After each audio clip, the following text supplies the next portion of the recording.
संत श्रोमणी गुरुवराचार्य श्री विद्यासागर जी महाराज के, नवाचार्य श्री समय सागर जी महाराज के, गुणैतन प्रणेता शंका समाधान भावना एक प्रवर्तक जन जन के संत प्रखर वक्ता परम पूज मनी श्री प्रमाण सागर जी महाराज के, मुनिवर श्री निर्वेक सागर जी महाराज के, मुनिवर श्री संधान सागर जी महाराज के, देवी अहिल्या की नगरी मालवा की स्थान मध्य प्रदेश की आर्थिक राजधानी इंदौर के आचार्य श्री विद्यासागर सभागार से सायंकालीन टीवी चैनल का बहुचर्चित विश्व विख्यात शंका समाधान के कार्यक्रम में हम और आप अपनी शंकाओं का समाधान गुरुमुख से प्राप्त करें। उसके पूर्व पारस चैनल, जिनवाणी चैनल, आदिनाथ चैनल और प्रमाणिक ऐप के माध्यम से जो इस कार्यक्रम को घर में बैठ के देख और सुन रहे हैं उन सभी का और यहाँ पर उपस्थित समस्त श्रावक श्राविकाओं का धर्म प्रभावना समिति के साथ साथ सकल दिगंबर जैन समाज इंदौर हार्दिक अभिनंदन स्वागत करती है। चलते हैं प्रतिदिन की भांति परम पूज मुनिवर के श्री चरणों में नमन करते हुए आशीर्वाद प्राप्त करेंगे और निवेदन करेंगे शंका समाधान के कार्यक्रम के लिए। दोनों हाथ जोड़ेंगे और मेरे साथ आप बोलेंगे हे मुनिवर नमोस्तु नमोस्तु नमोस्तु। और आइए गुरुवर के आशीर्वाद से हम और आप अपनी शंकाओं का समाधान प्राप्त करें। उसके पूर्व आज जिन परिवारों ने गुणायतन से जुड़ने का अवसर सौभाग्य प्राप्त किया है उनके नामों की घोषणा यहाँ से की जा रही है और मैं चाहूँगा उनके सम्मान में आप ताली बजा के उनके भावों की अनुमोदना करेंगे। निर्माण निधि के रूप में उल्लास अप्पा राव अगरे जयसिंहपुर, श्री पूरनमल मंजू जैन तलवंडी कोटा, श्रीमती सुनीता सूर्यकांत टपकरे कोल्हापुर, इन्होंने गुणायतन में निर्माण निधि के माध्यम से गुणायतन से जुड़ने का अवसर प्राप्त किया। इनके सम्मान में जोरदार ताली बजाकर सम्मान करें। और आइए सूत्रधार के रूप में जिन्होंने गुणायतन से जुड़ने का अवसर प्राप्त किया है अगर उपस्थित हैं तो वे आएंगे। परम पूज मुनिवर के श्री चरण वंदन करते हुए गुरुवंदना का सौभाग्य प्राप्त करेंगे और गुणायतन परिवार सम्मान का कार्यक्रम संपन्न करेंगे। श्रीमती माला देवी जैन जयपुर, जिन्होंने आज गुणायतन में सूत्रधार के रूप में जुड़ने का अवसर प्राप्त किया है, शायद हमारे बीच में नहीं है। मैं चाहूँगा उनके भावों की अनुमोदना के लिए आप जोरदार ताली बजाकर उनका सम्मान करें। और आइए सम्मान सहित मैं उन्हें आमंत्रित करूँगा। पूरे भारतवर्ष में लगभग 65 स्थानों से दैनिक भास्कर प्रकाशित होता है और आज हमारे बीच में दैनिक भास्कर से विशेष प्रयोजन के साथ हमारे बीच में हाँ जी लगभग 65 स्थानों से दैनिक भास्कर का संस्करण विभिन्न भाषाओं में निकलता है और लगभग मुझे जानकारी अभी भी 50 लाख प्रतियां पूरे भारतवर्ष से प्रकाशित होती हैं। ऐसे दैनिक भास्कर समूह के हमारे बीच में मैनेजर दैनिक भास्कर इंदौर दीपेंद्र चौहान हमारे बीच उपस्थित हैं। मैं चाहूँगा गुरुवर के श्री चरण नमन करते हुए आशीर्वाद प्राप्त करें और धर्म प्रभावना समिति की ओर से आमंत्रित करूँगा उनके सम्मान के लिए श्रीमान मुकेश जी पाटौदी यजमान परिवार और अशोक जी दोषी अध्यक्ष धर्म प्रभावना समिति। और इसी क्रम में मैं आमंत्रित करूँगा हमारे ओम जी चौधरी जो कि मैनेजर हैं और साथ में Anil ji CA chief manager, ये तीनों श्री पलचा के गुरुवर का आशीर्वाद प्राप्त कर रहे हैं और हमारी धर्म प्रभावना समिति के पदाधिकारी सम्मान का कार्यक्रम संपन्न करेंगे। मैं आमंत्रित करूंगा अशोक जी, मुकेश जी पाटौदी, दिलीप जी गोधा, ये सभी आएंगे, आनंद जी गोधा और श्रीमान उपेंद्र जी सोनी, ये सभी आएंगे हमारे सम्माननीय। एक विशेष प्रयोजन के निमित्त से आज दैनिक भास्कर समूह के प्रतिनिधि के रूप में हमारे बीच में दीपेंद्र जी चौहान ओम चौधरी और अनिल जी सी हमारे बीच उपस्थित हैं। मैं चाहूँगा इनके सम्मान में आप जोरदार ताली बजा के इनका सम्मान करें। और प्रयोजन क्या है, क्या निमित्त है, हम उन्हीं के मुख से उनकी बात आप तक प्रेषित करेंगे। मैं आमंत्रित करूँगा अनिल जी सी चीफ मैनेजर जो कि हमारी दैनिक भास्कर समूह में इंदौर में अपनी सेवाएं देते हैं, हमारे जैन समाज के गौरव हैं, जिनके माध्यम से ये प्रतिनिधि मंडल हमारे बीच में आया। ऐसे अनिल जी सीए साहब, उनके लिए जोरदार ताली बजाकर उनका सम्मान करें। और आइए इस सम्मान के इसी क्रम के साथ मैं आमंत्रित करूंगा दीपेंद्र जी चौहान और ओम जी चौधरी को। वे आए दैनिक भास्कर समूह की ओर से अपनी बात रखेंगे। श्रीमान दीपेंद्र जी और ओम जी चौधरी, साथ में अनिल जैन सीए साहब। बोलिए साहब। पूज्य गुरुदेव के चरणों में नमोस्तुते और कोटि कोटि प्रणाम। दैनिक भास्कर समूह की ओर से मैं दीपेंद्र सिंह चौहान, अपने साथी ओम चौधरी और श्री अनिल जैन साहब की तरफ से एक विनम्र निवेदन और आग्रह लेकर के आपके समक्ष उपस्थित हुआ हूँ। आपके मुखारविंद से जो वाणी इस समय प्रवाहित हो रही है उसने निश्चित तौर पर जन संचेतना में बड़ा ही क्रांतिकारी परिवर्तन लाया है देश में इस समय। दैनिक भास्कर समूह इसको लगातार फॉलो कर रहा था, देख रहा था और समझ रहा था। अखबार भी लगातार इसको समय समय पर प्रकाशित कर रहा है। जब हमने अभी हाल ही में एक आर्टिकल पूरे देश में छापा तो उस आर्टिकल का जो रिस्पॉन्स निकल करके सामने आया और जो पब्लिक डिमांड निकल करके जो सामने आई, उससे ये मैसेज गया कि क्यों ना ये जो क्रांतिकारी परिवर्तन एक समाज विशेष में मुखारविंद से प्रभावित हो रहा है, क्यों ना इसे व्यापक दृष्टिकोण के तहत गुरुदेव के मुखारविंद से सामाजिक समरसता के तहत संपूर्ण समाज में, समग्र समाज में प्रवाहित किया जाए। उसी दृष्टिकोण से मैं स्वामी जी के समक्ष एक निवेदन लेकर के उपस्थित हुआ हूँ कि हम एक कार्यक्रम करना चाहते हैं। भावना योग और स्वामी जी के मुख से निकलने वाले प्रवचनों का पूर्ण लाभ समग्र समाज को मिले, उसी के लिए हम लोग यहाँ उपस्थित हुए हैं और ये निवेदन के लिए हम आए हैं। तो हमें उम्मीद है कि हमें निराशा नहीं मिलेगी। देखिए, दैनिक भास्कर समूह भारतवर्ष का एक बहुत ही प्रतिष्ठित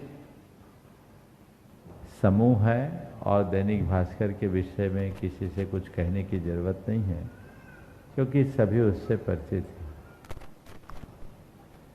मैं समझता हूँ आज जो आपने अनुरोध यहाँ प्रकट किया है, ये आज के समय के अनुसार बड़ी सार्थक पहल है।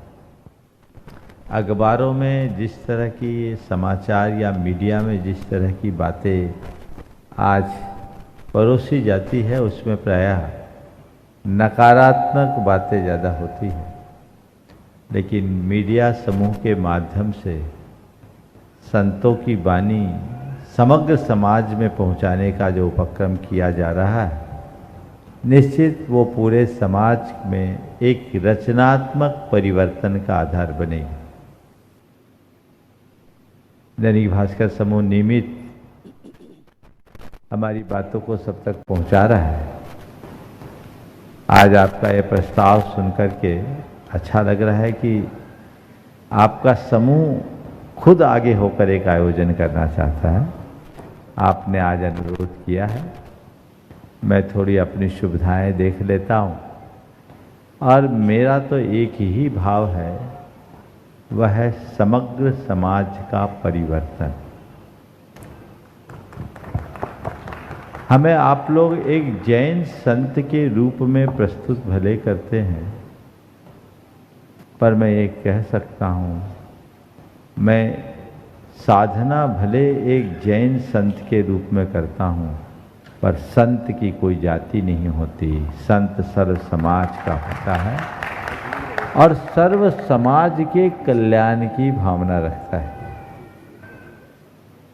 आपने जो भाव रखा है वो समग्र समाज के परिवर्तन और कल्याण का एक सबल आधार होगा। मैं ऐसा विश्वास रखता हूँ और आपकी पहले भी आप लोगों ने निवेदन किया, जल्दी ही 1-2 दिन में जैसी रूपरेखा आप लोग बनाकर लाते हैं, मैं उस पर विचार करूँगा और पुनः पूरे समूह के लिए बहुत बहुत आशीर्वाद। और आइए मैं उन्हें आमंत्रित करता हूँ जो धर्म के डॉक्टर के बीच में आगामी 21 सितंबर शनिवार के दिन 4 बजे से 6 बजे के बीच में रहेंगे। ऐसे IMA, IDA, नीमा, IAP, GPA के नेतृत्व में एक बहुत ही अच्छा आयोजन किया जा रहा है। इंदौर के वरिष्ठ गौरवशाली डॉक्टरों के साथ चिकित्सा, चिकित्सक एवं धर्म विषय पर बहुत ही अच्छा संवाद हमारे बीच में देखने को मिलेगा। चिकित्सक सम्मेलन जो कि आगामी 21 सितंबर 2024 शाम 4 बजे से 6 बजे तक मोहता भवन में आयोजित है और इसके निवेदन के लिए हमारे बीच में आए हैं डॉक्टर प्रकाश जी वांगानी, अस्थि रोग विशेषज्ञ, अरिहंत हॉस्पिटल के डायरेक्टर, अखिल भारतीय श्वेतांबर संघ के 18 वर्षीय अध्यक्ष हैं। 21 वर्ष अमेरिका में इन्होंने अपनी सेवाएं दी और 1988 में इंदौर आ गए और प्रैक्टिस की सभी राशि दान में देते हैं। ऐसे डॉक्टर प्रकाश जी वंगानी हमारे बीच उपस्थित हैं। साथ में हमारे जैन समाज के गौरव उपेन्द्र जी सोनी भी उपस्थित हैं। मैं सम्मान से आमंत्रित करूंगा। परम पूज्य मुनिवर के श्री चरण वंदन करते हुए गुरुवंदना का सौभाग्य प्राप्त करेंगे और हमारे श्रीमान डॉक्टर प्रकाश जी और उपेन्द्र जी का सम्मान महोत्सव कमेटी की ओर से हमारे श्रीमान मुकेश जी पाटौदी जो कि हमारी यजमान हैं, और साथ में मनोज जी वाकलीवाल ये भी अजाब हैं, और सम्मान का कार्यक्रम संपन्न करेंगे। मैं चाहूँगा जोरदार ताली बजाकर इनका सम्मान करें। डॉक्टर प्रकाश जी वंगानी, अस्थि रोग विशेषज्ञ, अरहंत हॉस्पिटल के डायरेक्टर। इन्होंने कई वर्षों तक अमेरिका में अपनी सेवाएं दी और अब इंदौर में आ चुके हैं। और जी डॉक्टर दीपक जी अग्रवाल आप भी आ जावें, और महोत्सव कमेटी इनका भी सम्मान का कार्यक्रम संपन्न करेंगी। मैं चाहूँगा इन डॉक्टर्स के लिए जोरदार ताली बजा के इनका सम्मान करें। ये शरीर की चिकित्सा करते हैं लेकिन आत्मिक का चिकित्सा करने वाले संत के सानिध्य में आगामी 21 सितंबर दोपहर में 4 बजे से 6 बजे तक एक कार्यक्रम हमारे बीच, और इस कार्यक्रम में चिकित्सकों के द्वारा सभी को आमंत्रित किया गया है। मैं चाहूँगा आप इस कार्यक्रम में जी, और आइए अपनी बात रखने के लिए और निवेदन करने के लिए मैं आमंत्रित करूँगा डॉक्टर प्रकाश जी वंगानी और साथ में उपेन्द्र जी सोनी।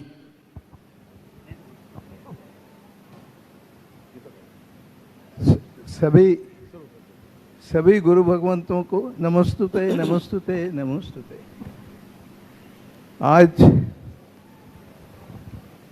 एक छोटा सा मैसेज मैं सभी को देना चाहता हूँ कि गुरु भगवंत के आशीर्वाद वचन हम लोगों की प्रार्थना सुन के गुरु भगवंत ने हमें ये समझ दिया कि किस तारीख को शाम को 4 बजे से एक बहुत अच्छा उच्च कोटि का प्रवचन गुरु भगवंत के मुंह से हम सुनने वाले हैं।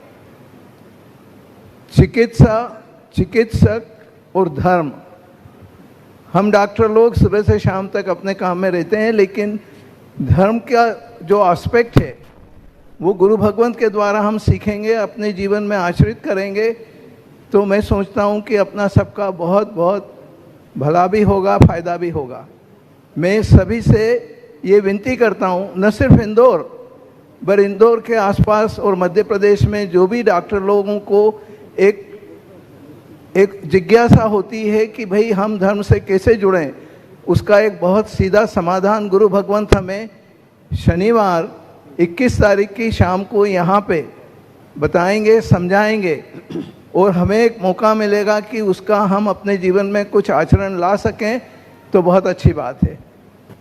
मैं आप सभी से करबंद विनती करता हूं कि आप अवश्य पधारें और पधार के इस का पूरा लाभ उठाएं। धन्यवाद। और आइए चलते हैं संघ का समाधान का कार्यक्रम के लिए मैं परम पूज्य मनीषी संदान सागर जी महाराज से निवेदन करूं। उसके पूर्व 22 तारीख की सूचना आप तक प्रेषित करना चाहूँगा। 22 सितंबर को इसी महोत्सव भवन के आचार्य श्री विद्यासागर सभागार में सकल दिगंबर जैन समाज इंदौर की क्षमा वाणी का कार्यक्रम परम पूज्य मुनिवर प्रमाण सागर जी महाराज के सानिध्य में किया गया है, जिसमें सकल दिगंबर जैन समाज के सभी श्रावक श्राविका आमंत्रित हैं। और क्षमा वाणी पर्व के पश्चात संपूर्ण सकल दिगंबर जैन समाज की भोजन की व्यवस्था धर्म प्रभावना समिति द्वारा की गई है। आप निवेदन स्वीकार के अवश्य पधारें। आइए इन्हीं सूचनाओं के साथ समय 8:30 बजे से यह कार्यक्रम प्रारंभ होगा प्रातःकाल की बेला में इसी मंच पर, और क्षमा वाणी पर्व के पश्चात क्षमा वाणी अभिषेक का कार्यक्रम भी इसी मंच पर संपन्न होगा। और आइए 8:30 से 10 तक का ये कार्यक्रम होगा। आप सभी आमंत्रित हैं। 8:30 से 11 तक, क्षमा करना, 8:30 से 11 तक कार्यक्रम चलेगा। उसके बाद सभी के भोजन की व्यवस्था धर्म प्रभाव समिति की ओर से रखी गई है। आइए इन्हीं सूचनाओं के साथ मैं निवेदन करूंगा मुनिवर संधान सागर जी महाराज से आगे के कार्यक्रम के संचालन के लिए दोनों हाथ उठा के जय कर लगाएंगे। बोले परम पूज्य मुनि श्री प्रमाण सागर जी महाराज की। चलते हैं गुरु चरणों में, और आज का यह संघ का समाधान का कार्य अपन आगे बढ़ाएं। इसके लिए जैसा कि आप लोगों को मालूम है, आज हाँ बोलो। ओ दैनिक भास्कर समूह से यहाँ बहुत ही उत्साही कार्यकर्ता चौहान जी, और प्रश्न के लिए मैं आगे बुला रहा हूँ निखिल जी जैन कोतमा, और उसके बाद में तैयार रहेंगे देवेंद्र जी जैन साकेत गया शिरोमणि संरक्षक गुणायतन। महाराज श्री के चरणों में नमोस्तु। मेरा प्रश्न यह है महाराज जी, रिश्ते अंकुरित होते हैं प्रेम से, रहते हैं संवाद से, महसूस होते हैं संवेदनाओं से, जिए जाते हैं दिल से, मुरझा जाते हैं गलत फहमियों से, बिखर जाते हैं अहंकार से, आखिर क्यों? बिल्कुल जो बातें बताई गई है बिल्कुल सही बातें बताई गई है, इसमें क्यों कहने की ज़रूरत नहीं है। व्हाट्सएप से प्रसारित चीज़ है, इस पर अमल करने का आनंद है। बहुत बहुत आशीर्वाद। चलिए। ओ देवेंद्र जी जैन साकेत ओ गया और उसके बाद में तैयार रहेंगे अपने बीच में आज अजनास से प्रीतुम जी रोशनी जी बढ़ जाते यहाँ पर उपस्थित हैं, वे अपना प्रश्न रखेंगे। नमस्ते महाराज जी। महाराज जी, कई बार ऐसा होता है कि हम लोग काम करने के समय में देखते हैं कि हम ऐसा काम इस तरह से करते तो और अच्छा होता, तो इसमें बहुत प्रहलन रहती है, तो इससे कैसे बचें? देखिए, काम करने के बाद इस तरह से करते तो बहुत अच्छा होता है, इसमें कोई बुरा नहीं, लेकिन उसका पछतावा बहुत बुरा है। हमें हर काम की समीक्षा करनी चाहिए और आगे उसकी पुनरावृत्ति ना हो ये सीख लेनी चाहिए। गलतियाँ उसी से होती है जो कुछ करता है, जो कुछ करेगा ही नहीं उससे क्या गलती है। तो कुछ करने वालों से गलतियाँ हों उसको लेकर के किसी भी तरह की मन में विकलता नहीं होनी। हर गलती से अगर सीख लेने की कला सीख ले तो बहुत कुछ परिवर्तन हो सकता है। ये कला कैसे आएगी महाराज जी? बस समीक्षा कीजिए, मन में ठान लीजिए, अब जब कभी दोबारा ऐसी स्थिति बनेगी तो हम ये काम नहीं, इसकी पुनरावृत्ति नहीं। नमस्ते महाराज जी। आगे प्रीतुम जी रोशनी जी बढ़ जात्या परम पूज्य दुर्लभ सागर जी महाराज जी के ग्रस्त अवस्था के भ्राता और बहू हैं, जोरदार तालियों से इनका स्वागत अभिनंदन कर दें। मैं चाहूँगा धर्म प्रभावना समिति के अशोक रानी जी दोषी वहीं पहुँच जाएं और उनका पीत दुपट्टा के माध्यम से स्वागत अभिनंदन भी कर दें। आज अपने बीच में यहाँ अजनास से पधारे और उसके बाद में तैयार रहेंगे पूनम राजेश जी जैन, पूना जी गुणायतन के ट्रस्टी भी हैं, अनन्य गुरुवर। नमोस्तु गुरुदेव, नमोस्तु गुरु मुनि श्री प्रमाण सागर जी, निर्वेक सागर जी, संदांग सागर जी महाराज जी के बारंबार नमोस्तु नमोस्तु नमोस्तु। बोलो, सवाल है? ये महाराज जी कुछ नहीं, आपका आशीर्वाद। चलिए। हाँ राजेश जी। रोशनी कुछ बोले हैं, ठीक है। चलिए उसके बाद में पूनम राजेश जैन, पूना हाँ। वहीं पहुंच जाए एक साथ परिवार पूरा आ जाए। इनके दो सवाल हैं। हाँ दोनों कर लें, पूनम जी भी कर लें और राजेश जी भी कर लें, ताकि प्रीतुम की कमी भी हो जाएगी पूरी। और उसके बाद में तैयार रहेंगी गुणायतन जी शिरोमणि संरक्षक सुरेश जी अजमेरा। नमोस्तु गुरुदेव। गुरुदेव, कलम तब तक साफ और सुंदर लिखती है जब तक कि वह थोड़ी रुक करके चले। तो गुरुदेव, इसी प्रकार जिंदगी को भी सुंदर बनाना हो तो उसमें हमें एक रुकाव, मतलब एक ठहराव की ज़रूरत है। तो महाराज जी, उन ठहराव को हम किस तरह से हमें सिद्ध करना चाहिए, क्या मंथन करना चाहिए? कलम तब तक साफ और सुंदर लिखती है जब तक रुक कर चले। आपने कहा है जिंदगी को भी साफ स्वच्छ बनाए रखने के लिए उसमें कुछ ठहराव होना चाहिए। मैं इसमें कुछ अलग दृष्टिकोण रखता हूँ। कलम रुक कर के चलती है तो साफ स्वच्छ लिखती है, लेकिन तभी जब तक लेखक के मन का प्रवाह बना रहता है।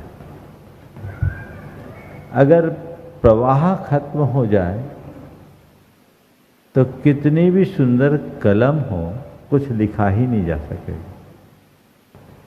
इसी तरह जीवन में अपने प्रवाह को जीवंत रखना चाहिए, लेकिन हाँ उस प्रवाह के क्रम में बीच बीच में कहीं कोई रुकावट आए तो उससे घबराना नहीं चाहिए। जीवन को नदी के प्रवाह की तरह देखना चाहिए। नदी उद्गम से निकलती है और सतत प्रवाहित होती है, एक पल को भी नहीं रुकती। लेकिन कहीं कहीं उसके लिए कोई प्राकृतिक अथवा मानव निर्मित बांध आ जाता है, रुकावट आती, तो हमें ऐसा लगता है कि नदी रुक गई। लेकिन नदी रुकती नहीं, वो अपनी ऊर्ध्व गति प्रारंभ कर देती है, करती है, ऊपर की ओर उठती है और जब अवसर मिलता है पुनः अपने प्रवाह को आगे बढ़ा देती है और वह सबके निर्माण का कारण बनती है। मनुष्य को सदैव अपने लक्ष्य की तरफ समर्पित होते हुए आगे बढ़ना चाहिए। यदि कदाचित उस लक्ष्य में कोई बाधा आ जाए तो कुछ काल के लिए अपनी गति को भले रोक दे, ध्येय को नहीं रोकना चाहिए। ध्येय सदैव प्रवाहमान बना रहे। यदि हम अपने ध्येय को गतिमान बनाते हैं तो जीवन की सारी बाधाओं को पार करने में समर्थ हो सकते। पूनम जी। पूज्य गुरुदेव के चरणों में कोटि कोटि नमन है। गुरुदेव, कहा जाता है कि हमेशा टारगेट सिंपल और चैलेंजेबल होने चाहिए और थॉट्स हमेशा प्योर और पॉजिटिव। तो गुरुदेव, हमें अपने टारगेट को चैलेंजेबल बनाने के लिए क्या किन किन बातों का ध्यान रखना चाहिए और क्या आध्यात्म में आगे बढ़ने के लिए या मोक्ष मार्ग में आगे बढ़ने के लिए चैलेंजेबल जैसे शब्दों को महत्व देना चाहिए? बहुत अच्छा वाक्य है। टारगेट हमेशा चैलेंजेबल होना चाहिए और थॉट्स प्योर और पॉजिटिव होना चाहिए। आपने पूछा है क्या मोक्ष मार्ग में हमें ऐसा चैलेंजेबल होना चाहिए। मैं तो समझता हूँ मोक्ष मार्ग ही अपने आप में चैलेंज। तो साधारण बात, जो सामने उसको दांव पर लगा दो, सब छोड़ना पड़ता है। जो सामने उसे दांव पर लगाने के बाद जो मिलना उसका कुछ पता ही नहीं, फिर भी निकल गए, इससे बड़ा चैलेंज और कौन सा होगा बोलो। मोक्ष मार्ग से बड़ा चैलेंज तो कोई है ही नहीं। और दुनिया में जितने भी चैलेंजेस हैं उसमें फिर भी कुछ चीजें सामने दिखती है। खुद को दिखता है या फिर दिखता है कि किसी ने चैलेंज एक्सेप्ट किया और उसने उसको अचीवमेंट में परिवर्तित किया, सामने दिखता है। हम मोक्ष मार्ग में चल रहे, मुक्ति मिलेगी। आज तक किसी को मुक्ति मिलते देखे हो? आज के इस युग में तो किसी को मुक्ति की कोई संभावना ही नहीं है। फिर भी एक विश्वास है कि मुक्ति मिलेगी तो इसी से मिलेगी। मोक्ष नहीं है तो क्या हुआ, मुक्ति तो मिलेगी। मुझसे एक बार किसी ने पूछा, महाराज पंचम काल में मोक्ष मिलता है क्या? हमने कहा नहीं मिलता। तो बोले महाराज मोक्ष नहीं मिलता है तो आप मुनि क्यों बने? हमने कहा मोक्ष माने के लिए मुनि बने ही नहीं, हम मोक्ष के लिए मुनि बने ही नहीं। तो महाराज मुनि काय के लिए बने? हमने कहा मोक्ष के लिए नहीं बने, मोक्ष मार्ग के लिए बने हैं। और हमें पता है जो मोक्ष मार्ग पर चलेगा वही मोक्ष तक पहुंचेगा। आज मोक्ष नहीं है तो क्या हुआ? ओम। आज मोक्ष नहीं है तो क्या हुआ? मोक्ष मार्ग तो है। हम मोक्ष मार्ग के पथिक हैं। और वो विश्वास, तो ध्यान रखना, चुनौतियां कदम कदम पर आती है, लेकिन जिसका विश्वास प्रगाढ़ होता है वही चुनौतियों को उपलब्धियों में परिवर्तित करता है। तो अपने अंदर का विश्वास जागृत रखिए। आत्मविश्वास जीवन की उपलब्धियों का सबसे सबल आधार है। चाहे कैसी भी बात हो, चैलेंज है ठीक है, लेकिन आत्मविश्वास हो कि हम उसको पलट सकते हैं।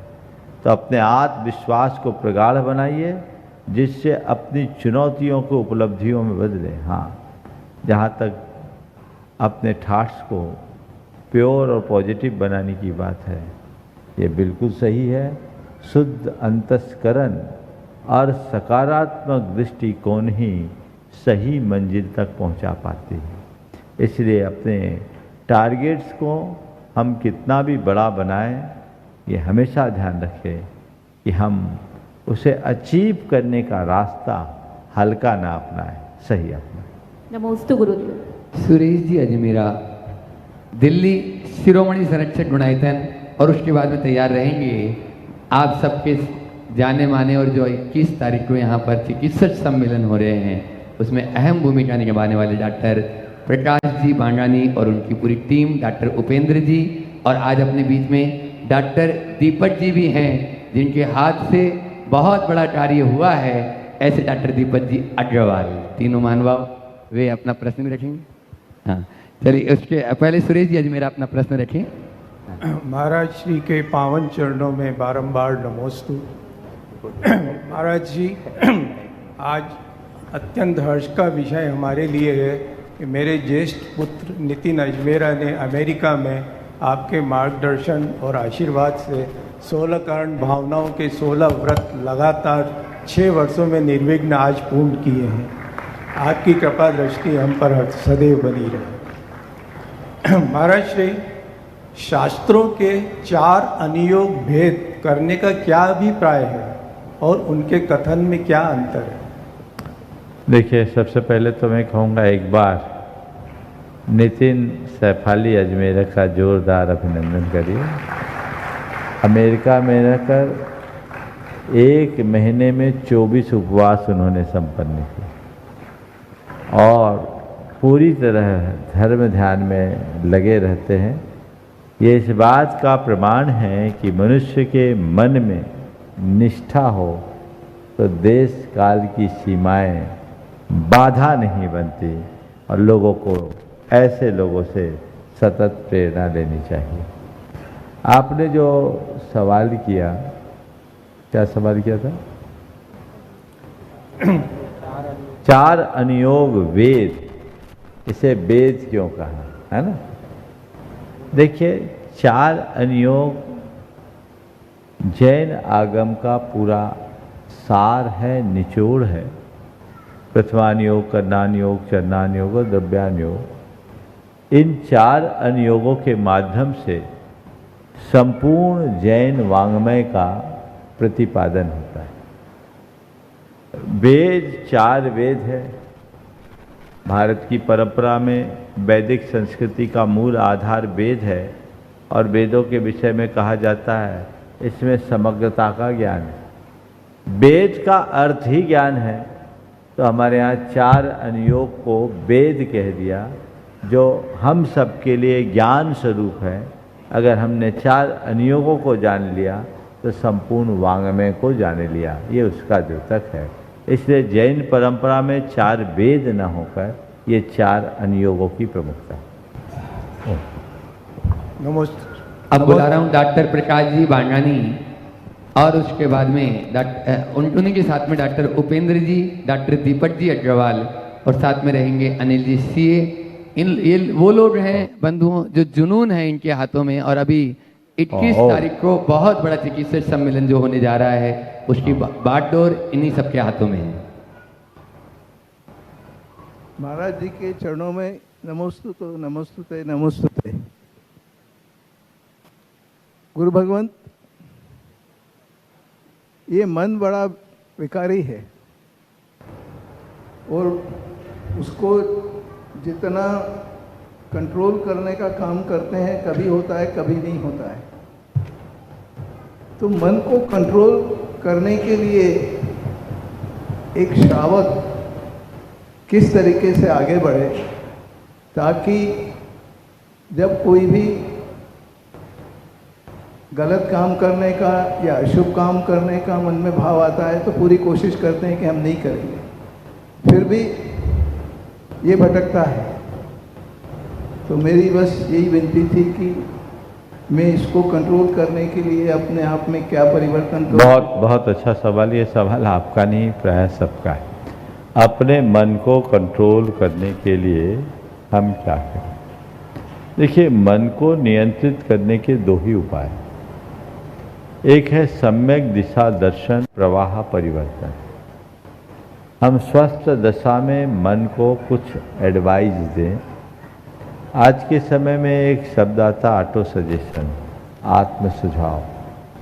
हम रोज सुबह उठे और अपने मन को कुछ ऐसे कमांड्स दे जो हमारे सबकॉन्शियस माइंड में बैठ जाए और वो अपने आप हमें हमारी मर्यादाओं में सीमित रखे, हम उसका उल्लंघन न कर सके, ऐसा प्रयास और भाव हमारे मन में आने लगे। यदि ये काम हम करने लगते हैं तो हमारा मन नियंत्रित होता है। जैसे समझने के लिए आप जैसे जितने भी एक सदाचारी श्रावक शराब पीने का मन कभी नहीं होगा, कभी नहीं होगा। क्यों? क्योंकि हमने अपने मन में ये कमांड बिठा रखी है, सपने में भी कोई शराब ऑफर करे तो लेने का मन नहीं होगा। तो एक चीज से हम बच गए, क्योंकि हमने अपने मन में उस निषेधाज्ञा को बिठा दिया। यदि इसी तरह हम नियमित आत्म सुझाव देते रहें और अपने जीवन की मर्यादा के लिए एक सीमा रेखा खींच दें, तो हम वहाँ अपने आप को बचा सकते हैं। दूसरा, प्रवाह परिवर्तन। पहले से तो हम मन को सुझाव दे सकते हैं, लेकिन एट मूवमेंट में मन को कोई सुझाव दे पाना मुश्किल होता है। शांत अवस्था में मुझे शांत रहना ये अभ्यास हो सकता है, गुस्सा करते समय मुझे शांत रहना है ये दिमाग में नहीं आता। तो शांत अवस्था में मुझे शांत रहना है, मुझे शांत रहना है, मुझे शांत रहना है, ये अपने मन को हम इतना प्रशिक्षण दे दें, तो अगर गुस्सा उभरेगा तो अंदर से अवचेतन मन कहेगा मुझे शांत रहना है, मुझे शांत रहना है, तो हम शांत रह पाएंगे और ये हमारे जीवन की बेहतरी का आधार भी बनेगा।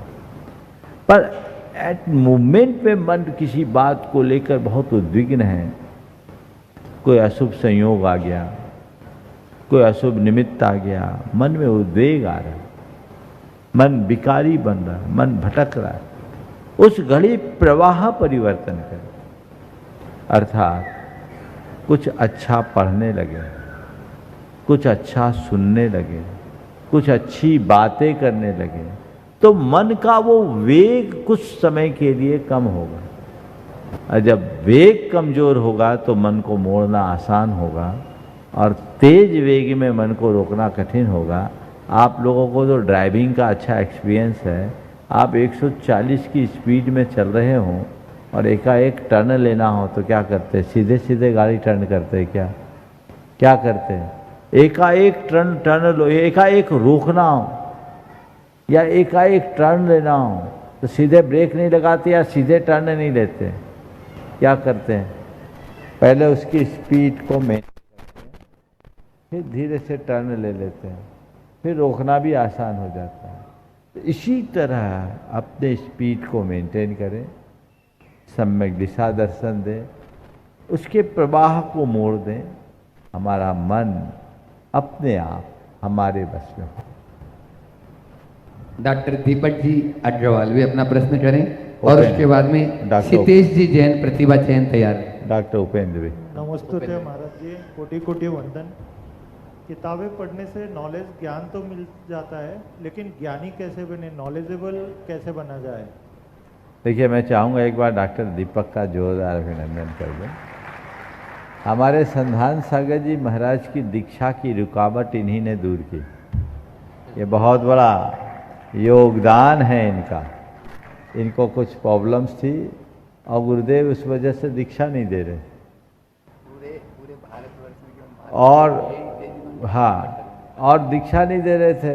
और गुरुदेव ने कहा पहले इसको ठीक कराओ फिर दीक्षा दूंगा। और ये बहुत चैलेंजेबल काम था, लेकिन उस चैलेंजेबल काम को भारतवर्ष में अकेले एक आपके इंदौर के दीपक अग्रवाल ने स्वीकार किया और निस्वार्थ भाव से किया काम और समय से पहले ठीक कर दिया। गुरुदेव का भी इनको बहुत बहुत आशीर्वाद मिला है। ये हमारे लिए बहुत गौरव का विषय है। मैं चाहूँगा एक बार पुनः दीपक भाई का जोरदार अभिनंदन करें। आपने सवाल क्या किया? ज्ञानी कैसे बने? देखिए, पुस्तक पढ़ करके ज्ञान पाया जा सकता है, नॉलेज पाया जा सकता है। वो नॉलेज नहीं, वो कलेक्शन ऑफ इंफॉर्मेशन है जो आपके गूगल में भी भरा हुआ है। किताबें पढ़ने से सूचनाओं का संग्रह होता है, ज्ञान अनुभव से होता है और अनुभव दो आधार पर होता है, एक खुद से और दूसरा अनुभवी के संसर्ग से। खुद के अनुभवों से हम बहुत सारी गलतियां करते हैं और सीख लेते हैं, ये खुद का अनुभव है। लेकिन खुद के अनुभव से सीख लेने वाले लोग बहुत थोड़े होते हैं। पर अनुभवी लोगों के संसर्ग में रहते हैं तो हमें अपने आप बहुत सारा अनुभव मिल जाता है और वो हमारे ज्ञान के कोष की वृद्धि करता है जो हमारे जीवन को आगे बढ़ाता है। तो ज्ञान पाना है तो ज्ञानियों का संसर्ग पाए, शब्द ज्ञानी नहीं, ब्रह्म ज्ञानी, आत्मज्ञानी, उनके संपर्क और संसर्ग में रहने मात्र से हमारे जीवन में बहुत बड़ा बदलाव घटित हो सकता है। डॉक्टर उपेंद्र जी सोनी भी अपना कुछ बोले थे दीपक जी, कुछ और बोलना है? धन्यवाद महाराज जी। बहुत सुंदर। डॉक्टर उपेंद्र जी सोनी ट्रस्टी गुणायतन और उसके बाद में क्षितेश जी जैन, प्रतिभा चैन, अपनी पूरी टीम के आज साथियों के साथ में यहाँ पर उपस्थित हैं, वे तैयार रहेंगे। मुनि संघ को नमोस्तु नमोस्तु नमोस्तु, छुल्लक महाराज जी को इच्छामि इच्छामि इच्छा। गुरुदेव, हम लोग कई बार प्रश्न में भी सुनते हैं और सब लोग ये कहते हैं कि हमने हमारे बच्चों को अमेरिका भेज दिया, बाहर भेज दिया और वहाँ जाकर बच्चे शायद धर्म से विमुख हो जाएं। पर महाराज जी, जैसे सामने डॉक्टर बंगानी है जो इतने वर्ष वहाँ अमेरिका में रहे, मेरे परिवार के करीब 70 सदस्य अमेरिका में हैं। अमेरिका में जैन मंदिर बनाना, जैन मूर्तियाँ स्थापित करना, जैन पाठशालाओं में पढ़ाना और जैन और कई यूनिवर्सिटीज़ में जैन चेयर का गठन करना, उसमें हमारे समाज के का बहुत बड़ा कंट्रीब्यूशन है। और यदि ये बच्चे और हमारे सभी लोग वहाँ अमेरिका या दूसरे देशों में नहीं जाएंगे तो लोगों को जैन धर्म के बारे में पता ही नहीं चलेगा। अब गुरुदेव, जैसे आपकी तो एक मर्यादा है कि आप इतनी परिधि से, इतनी सीमा से बाहर नहीं जा सकते, पर हमारे बच्चे और हमारे जो आप कहना चाह रहे हैं मैं समझ रहा हूँ और आपकी बात का उत्तर मैं एक वाक्य में दूँ कि मैं तो कहता हूं आप जहां जाना है जाओ। आप भारत से बाहर रहो पर आप में भारत होना चाहिए। कहीं भी रहो, कोई दिक्कत नहीं। और ये बहुत अच्छा युग है। मुझे तो बहुत इस बात का हर्ष होता है कि जहां कभी कोई जा नहीं सकता था, आज 7 समुंदर पार जैन धर्म की ध्वजा पताका फहराई जा रही है। वहां जैन मंदिर बन रहे हैं, पत्थर के जैन मंदिरों का निर्माण हो रहा है। ये हजारों साल तक हमारी संस्कृति का गीत गाएगा। वहाँ लोग रह रहे हैं और मैं ये भी देख रहा हूँ कई लोग वहाँ जाकर विशुद्ध जैन बन रहे हैं, जैसे अभी नितिन सेफाली की बात मैंने की। पर वहाँ जाना अच्छा भी है पर खतरा भी है। यदि वहाँ जाने के बाद वे जैनत्व से जुड़े रहते हैं तब तो सुरक्षा है, और वहाँ जाने के बाद वहाँ की हवा लग जाती है तो खतरा है। तो दोनों तरह की स्थितियाँ हैं। वे लोग बहुत भाग्यशाली हैं जिनकी पीढ़ियाँ जैनत्व से जुड़ी, लेकिन जहाँ भटकाव है वो भटकाव ना हो, हमें ध्यान रखना चाहिए। और मुझे इस बात की बड़ी प्रसन्नता है कि वहाँ लोगों में बड़ी जागरूकता है। वो अपनी भावी पीढ़ी को धर्म से जोड़े रखने के लिए पाठशालाओं का संचालन बहुत तत्परता से कर रहे हैं। आप यहाँ पाठशाला में भले प्रमाद कर दे, वहाँ नहीं। वहाँ की प्रमाणिक समूह की NRI पाठशाला जो चलती है उसमें 3 बरस से लेकर 80 साल तक के लोग शामिल होते हैं और बहुत चाव से पढ़ते हैं। और वहाँ के लोगों का तो कोई भी काम करने का तरीका होता बड़ा अलग अंदाज में होता है। तो लोगों को ऐसी बातें समझनी और सीखनी चाहिए, तदनुरूप अपने विचारों को ढालना चाहिए, प्रयास करना चाहिए। इसलिए यदि कोई भारत की सीमा से बाहर जाते हैं तो मुझे कुछ बुरा नहीं लगता, लेकिन इतना जरूर है वहाँ जाओ, बसो, खूब धर्म की प्रभावना करो, अगली जनरेशन को भी आगे बढ़ाओ। लेकिन अपनी आत्मा का कल्याण करना चाहते हो तो अंत भारत में करो, क्योंकि वहाँ संलेखना संथारा की अनुकूलता नहीं है। भारत भूमि में ही ये सुविधा है, वहाँ कानूनी अड़चने हैं। इसलिए अपना आत्म उद्धार करना चाहते हो डॉक्टर बंगानी की तरह भारत आ जाओ, उद्धार यहीं होगा, वहाँ नहीं। सितेश जी जैन प्रतिभा चयन अपने पूरे साथियों के साथ में, और उसके बाद में तैयार रहेंगे नरेंद्र जी बप्पा जी। आज शिरोमणि संरक्षक जो अपने यहाँ पर रुणायतन के उपस्थित हैं, वे अपना प्रश्न रखेंगे। त्रयमुनि राजों के चरणों में नमोस्तु, छुल्लक जी के चरणों में इच्छामि।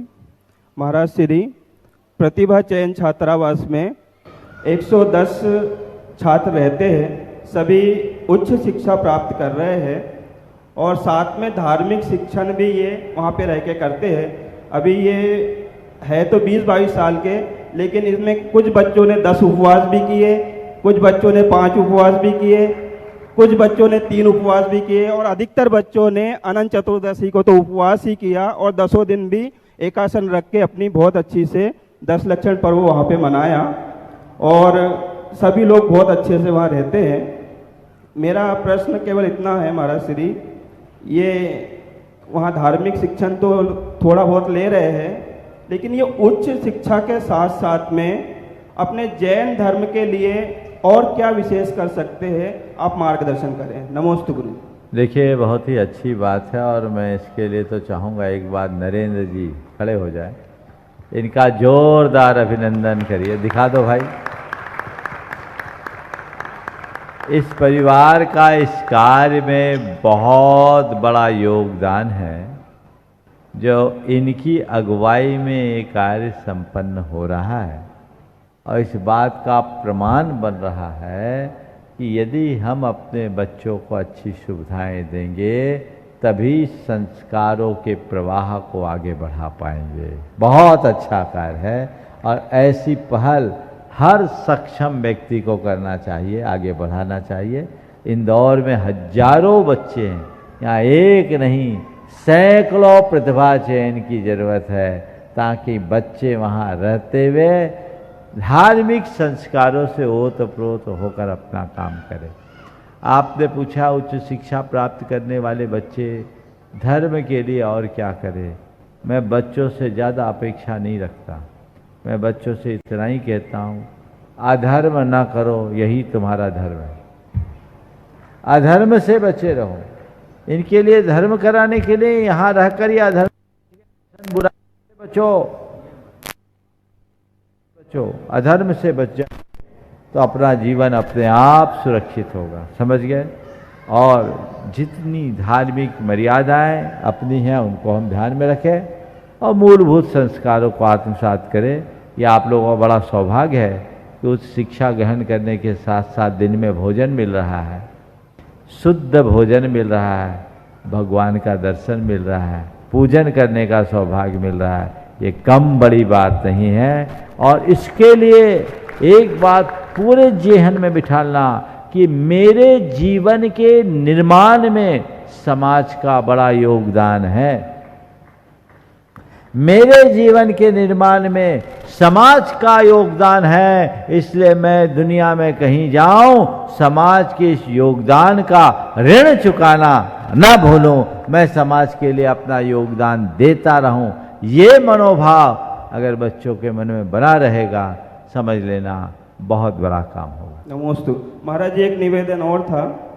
हमारे इस छात्रावास में आचार्य श्री के भी चरण राज हम सभी लोगों को प्राप्त हुई है और आपसे भी अनुरोध है कि सभी पूरे संघ का चरण राज हम लोगों को छात्रावास में प्राप्त हो, जिससे इन बच्चों का उत्साह भी बढ़ेगा। प्रतीक्षा करो, आशीर्वाद। नमोस्तु।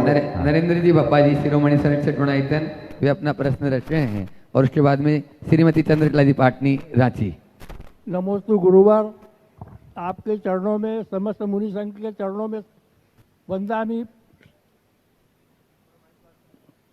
मेरा एक प्रश्न है कि गुणायतन के बारे में मैं रोज सुन रहा हूँ टीवी में, नित्य आपके पूरे शंका समाधान में और अन्य कार्यक्रमों में देखता हूँ।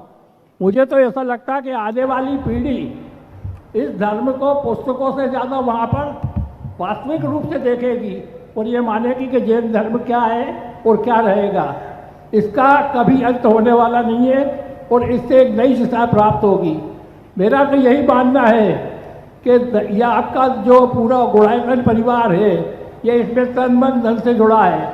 किंतु मेरी एक जरा सी टीस भी है कि आचार्य श्री का प्रकल्प जो चल रहा है उसको आप एक नज़र रेवती रेंज में आकर जरूर देखें। ओ बिल्कुल, आपने 4 दिन पहले भी ये सवाल किया था, 5-7 दिन पहले मैंने अपना अभिमत प्रकट कर दिया था। अरे भाई, रेवती रेंज या गुरुदेव का जहाँ आशीर्वाद रहा है, सब जगह हम लोगों का आशीर्वाद है और सबको पूरा करना है।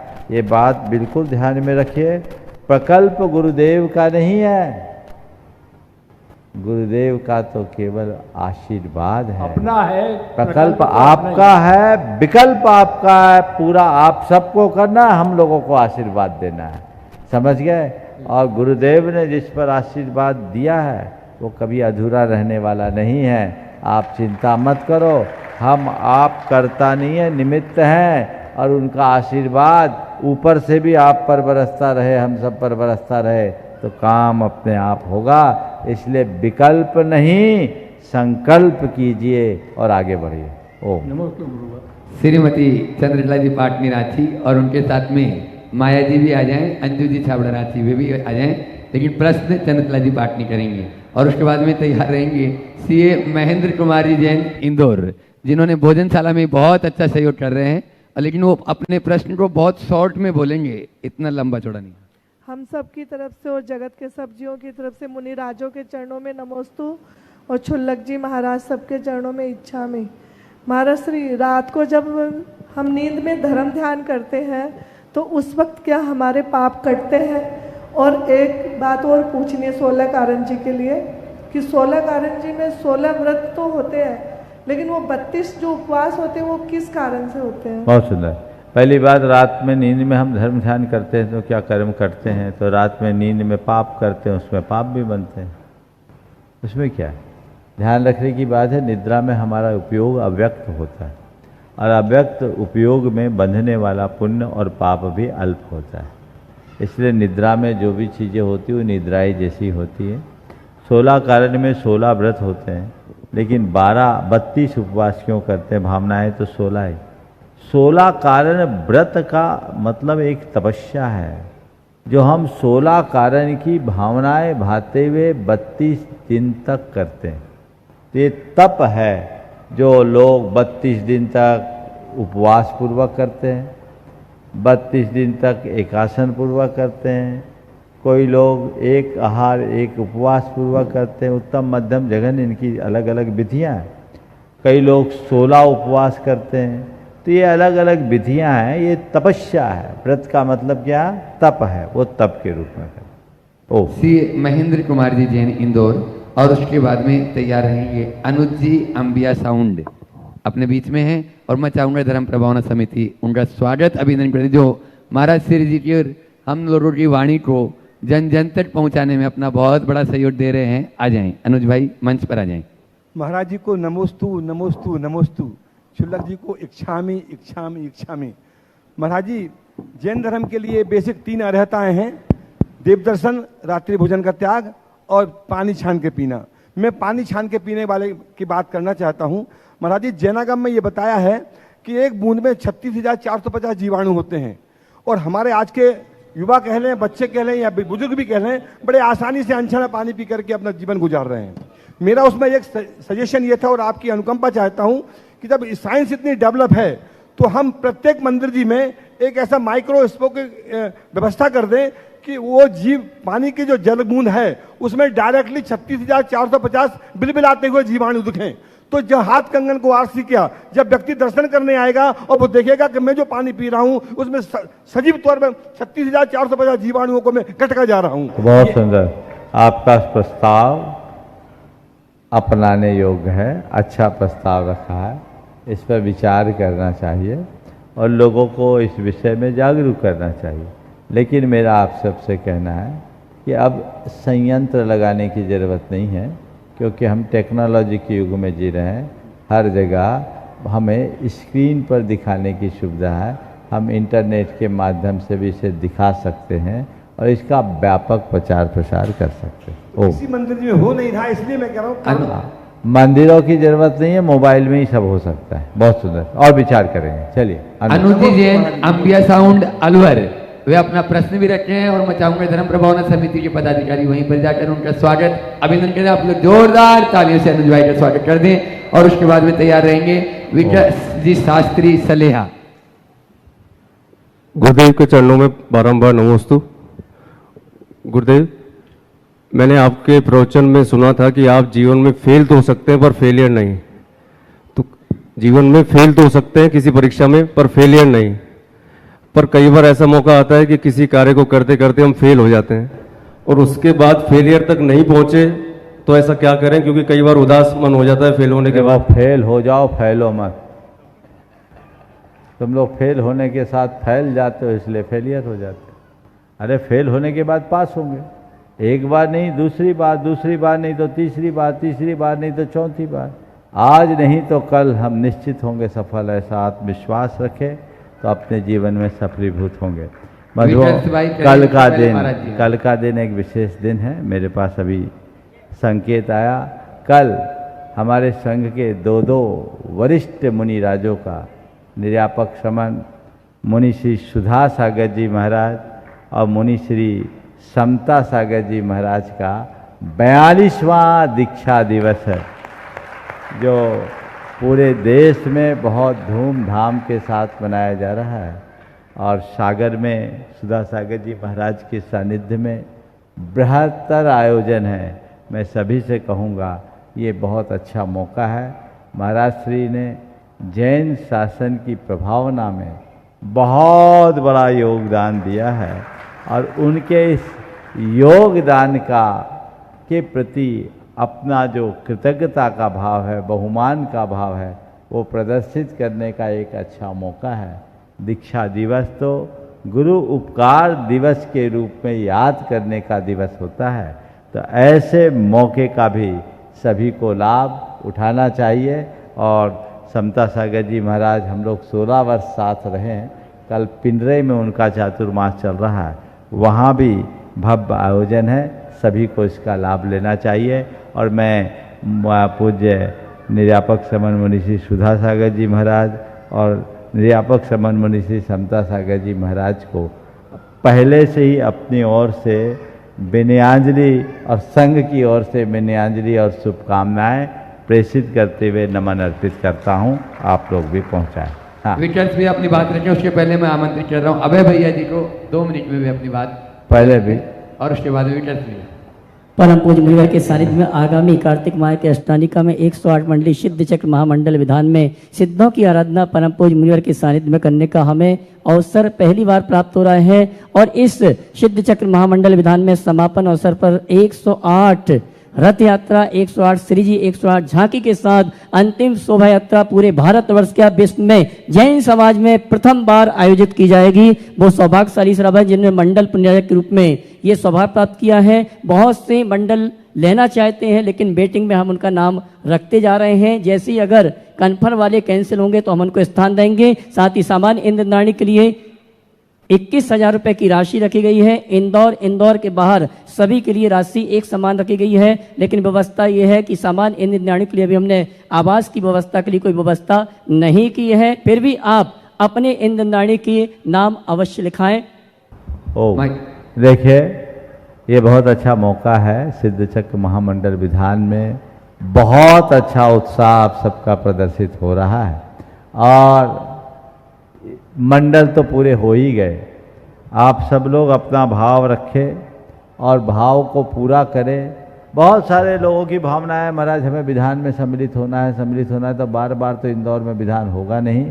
तो जिनको मंडल मिल रहा है मंडल रखे, वेटिंग में मंडल रखे, नहीं तो विधान में तो शामिल सबको हो ही जाना है। पूरा मंडप ही मंडल है, इसलिए कोई परिवार न बचे विधान में सम्मिलित होने के लिए।